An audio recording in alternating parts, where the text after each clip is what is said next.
Here we are, closer and closer to the end of the semester, which means warmer weather, the beach, but at the same time, it also means the countdown of the last few Temple Timeout shows for the semester. But hey, on the brighter side, March Madness is over. All those other sports are over. The reason why Temple cut half their programs a few years back was to feed the football team. So guess what? All attention's on football, at least for us. Yeah, we'll kick it off with some football. I know it's April, it's 65 degrees out there, but that means it's time for some spring ball. And the team began their 2021 season this past week. And while many Owls from last season have left the nest, there are plenty of new faces in town as well. There are 9 transfers making their way to North Broad this spring, revamping the talent on both sides of the ball. The Owls are now getting their first look at quarterback DeJuan Mathis from Georgia and running back Iverson Clement from Florida. Coach Rod Carey says that even though the first practice was a little rough, he's optimistic for the coming weeks and next season. Oh, it was a first practice. It wasn't good enough. We're got a lot of new faces. And it's just, this is going to be something we got to grind at and go.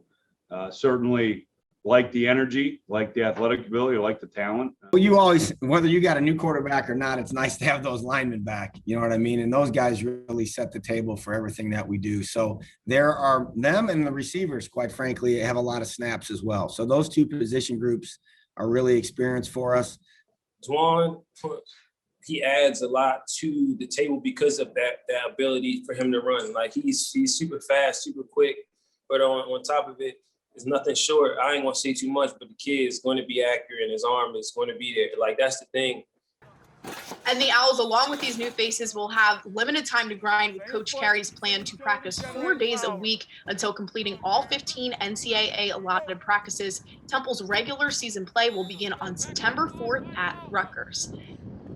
All right, Alex, it is your time to shine. I know how much you love this segment, so go ahead, take it away.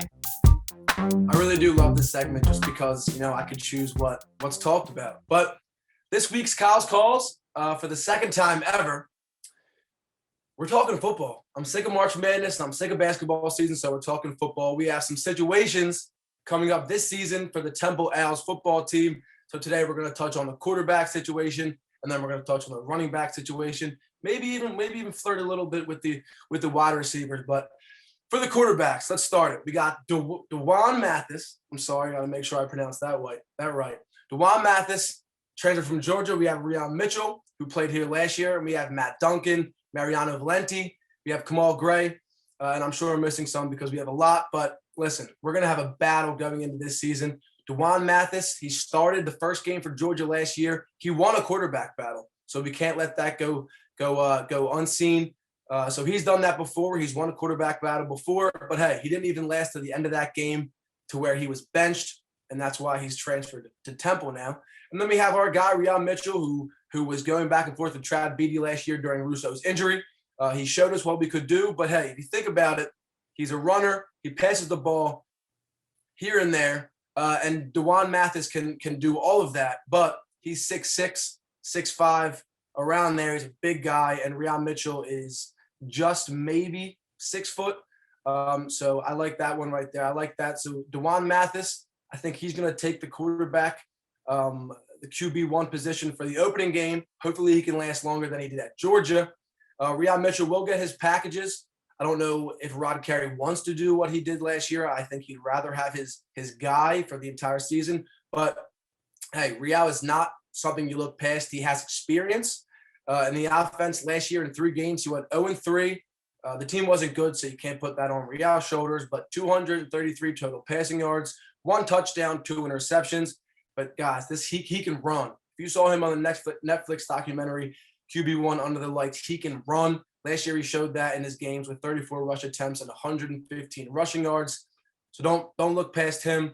And then, hey, you got guys that are sitting to fight for that third position. I think it's a battle between Matt Duncan and Mariano Valenti. I'm sorry about that. I'm sure I'm going to get to know his name better as the years progress. But listen, that third quarterback spot is all about who has the most confidence and who's going to put the most work outside of when they have to be with the team when they're on their free time. That's who's probably going to take that third position. Kamal Gray, we saw him. We heard about him for a game last year where I think we lost 3 quarterbacks prior to the game start. I guess he's falling in the 4th role. Maybe he can make a little bit of a run, but hey, he's young. Don't worry about that. On to the running back situation. I mean, we're lucky. It looks like we're lucky. What I'm looking at, the running back situation is a lot better than we had in previous years. Listen, we have a 4-star transfer from Florida named Iverson Clement. We're going to see a package about him sooner or later so we can get to know him more. Listen, he had offers from Ohio State, Michigan, Tennessee, and Baylor. He was the backup for 3 seasons at Florida under Dan Mullen, who's an Ursinus guy. So he's in PA. So listen, he's probably excited to get back to an area closer to him, and he's 100% going to be getting some totes. And then we have our guy, Tavon Ruley. He picked up Raymond Davis's slack last season when Raymond dipped out, I think 2 or 3 games in to be a Commodore over in Vanderbilt. Sorry, Raymond, I don't miss you because I think we got a good squad. But listen, Tavon Ruley, he played well.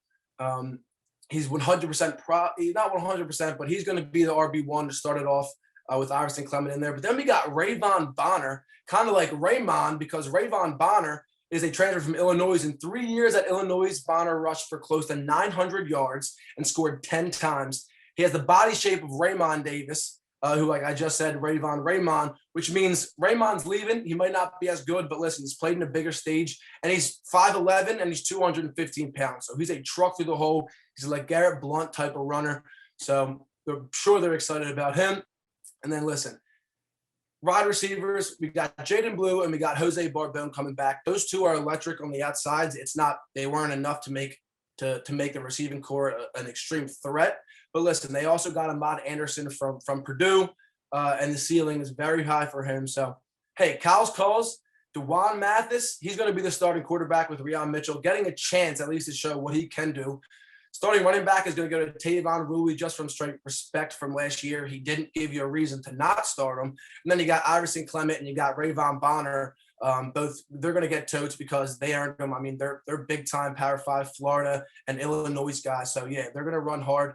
And then wide receivers, I think Ahmad Anderson is really good. So yeah, those are my Kyle's calls. We're going to have a good quarterback in DeJuan Mathis. Tavon Ruley is going to take over the running back position. And we're going to have something to do with the wide receiver position. So hey, we're looking forward to it. Thank you for listening to Kyle's calls. Thanks, Alex. All right, now how about some playoff action from this past weekend? Temple Volleyball made a Cinderella run in the AAC tournament after a backdoor clinch by sweeping Cincinnati 2 weekends ago. We start out on Friday in the first round taking on number 1 seed Houston. The Cougars strike first, winning the first set 25-18, but Temple finds their rhythm and they take the next set by a close score of 25-23. Momentum really shifts in the 3rd set. The Owls go on a big run and win 25-14. Houston is out of gas for the 4th set. Temple takes that one 25-18. They win in 4 sets and advance to the championship game. Now it all comes down to this. It's a Saturday matchup for the AAC title with the UCF Knights. Each team wins a set to start the match, but Temple gets beat down bad in the 3rd, losing 25-13. But hey, they do keep it interesting in the 4th set, but UCF finishes the championship off with a 25-20 win. Al's junior Jem Grimshaw had herself a tournament. She led the team in kills in both games with 17 against Houston and 20 against the UCF Knights. The Knights win their 3rd straight AAC title. Now, Temple was supposed to have even more playoff action this past week, but unfortunately, the gymnastics team had to pull out of the NCAA regional competition as a whole, but 2 gymnasts still had the chance to compete individually in the qualifiers.